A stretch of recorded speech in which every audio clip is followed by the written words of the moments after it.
진범 논란을 빚어온 이춘재 8차 살인 사건의 재심이 오늘부터 시작이 됩니다. 먼저 재심을 청구한 윤모 씨 측 박준영 변호인의 얘기를 먼저 들어보고 얘기 나눠보겠습니다.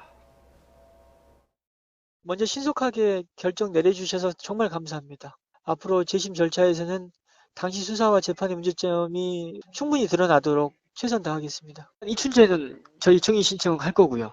국가수 감정과 관련된 증인들, 이건 국가수 측 사람도 필요하겠고 또 원자력 연구원 쪽 전문가도 필요하겠고 그리고 당시 그 감정서 작성 과정에 관여한 사람들, 이런 사람들에 대한 증인 신문이 필요할 것 같고 또 당시 경찰 또 검사까지도.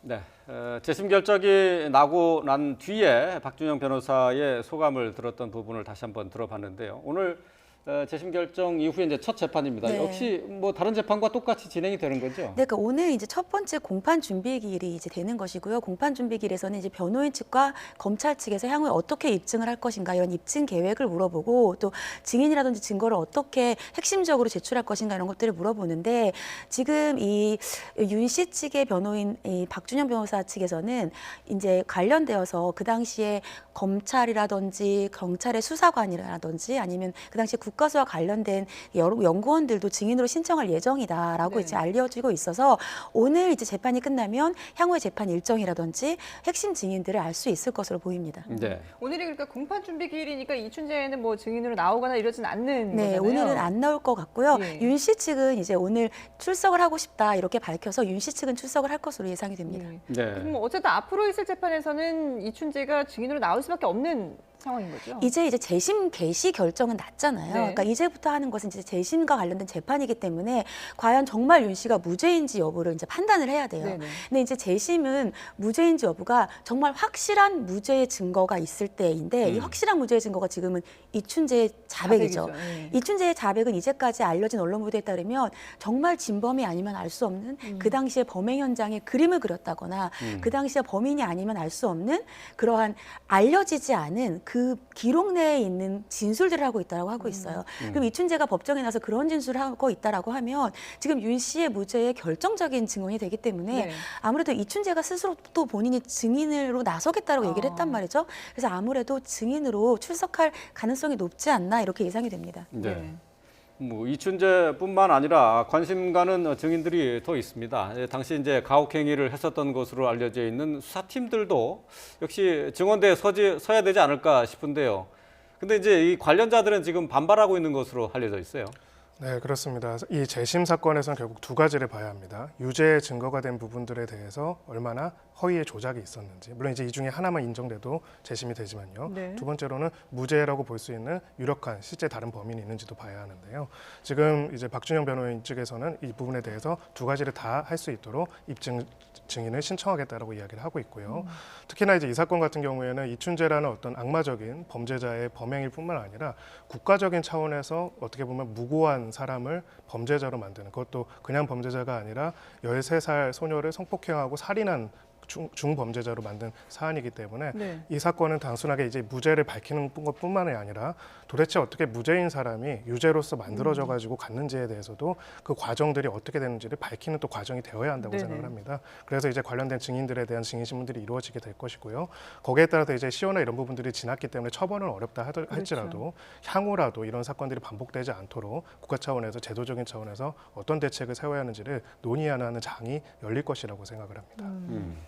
그 20년 동안 억울하게 옥살이를 한 부분에 대해서 좀 명명백백하게, 물론 공소시효는 지났지만 어쨌든 실체는 밝혀야 되는 그런 과제가 남아 있는 거죠. 맞습니다. 저희들이 이제 가장 궁금한 부분들은 이제 범인을 못 잡은 부분도 있지만 네. 왜 범인이 아닌 사람을 범인으로 해가지고 그렇죠. 이렇게까지 오랫동안 고통스럽게 했느냐의 예. 부분이죠.